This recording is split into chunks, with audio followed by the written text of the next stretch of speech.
ગોંડલમાં પાટીદાર સગીરને માર મારવાના કેસમાં મોટો વળાંક આવ્યો છે। ગોંડલના પાટીદાર અને ક્ષત્રિય આગેવાનો વચ્ચે આખરે સમાધાન થઈ ગયું। ગોંડલમાં પાટીદાર અને ક્ષત્રિય આગેવાનોની બેઠક મળી। બંને પક્ષના ફરિયાદી બેઠકમાં હાજર રહ્યા હતા। પૂર્વ ધારાસભ્ય જયરાજસિંહ જાડેજા, ગણેશ જાડેજા બેઠકમાં હાજર રહ્યા હતા। ગોંડલને બદનામ કરવામાં આવી રહ્યું હોવાની વાત જયરાજસિંહ જાડેજાએ કરી। આવી બધી વાતોમાં પડતા નહીં, બધાએ સાથે મળીને જવાબ આપવો પડશે। કેટલાક લોકો ગોંડલને મિર્ઝાપુર ગણે છે। ગોંડલ ભગવતસિંહજીનું ગોકુળિયું ગોંડલ છે। ગોંડલમાં સમાજના વાડા નથી। પાટીદાર ક્ષત્રિયોને લડાવવાના મનસૂબા સફળ નહીં થવા દઈએ, ગણેશ જાડેજાએ પણ નિવેદન આપ્યું છે। પીડિત સગીરના પિતા સમીર સાટોડિયાએ પણ નિવેદન આપ્યું છે, અમારે કોઈ જાતિ સમાજનો ઝઘડો ન હતો।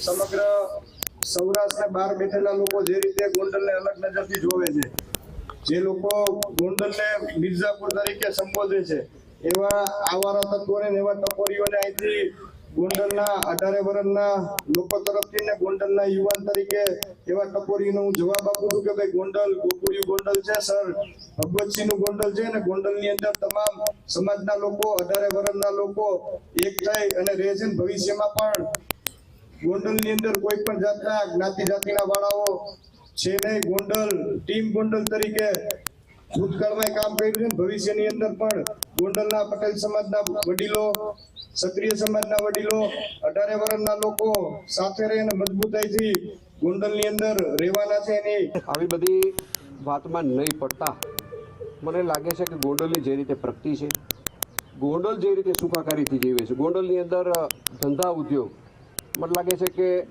રાજકોટ અને ગોંડલ વચ્ચે કોઈ જગ્યા ખાલી નથી।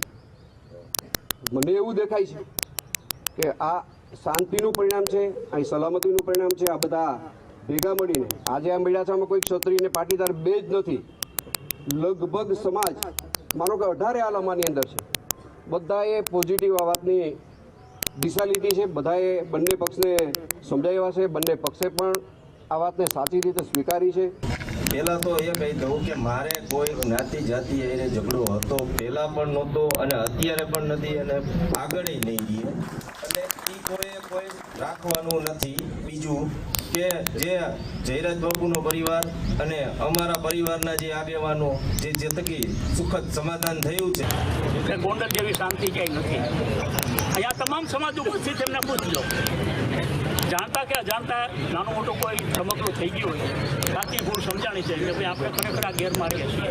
પણ આવી પ્રવૃત્તિ ગુજરાતમાં બહાર બેઠા બેઠા જે લોકો હામાવાળા છે, માનો ને કોંગ્રેસવાળા છે, ગોંડલમાં વાત કરીએ તો કોંગ્રેસમાં કોણ છે મને ગણાવો જે કોઈ, પણ છતાં એને એક ઓફિસની અંદર 4 દિવાલોની વચ્ચે બેઠા બેઠા આવી જ પ્રવૃત્તિ કરવી છે।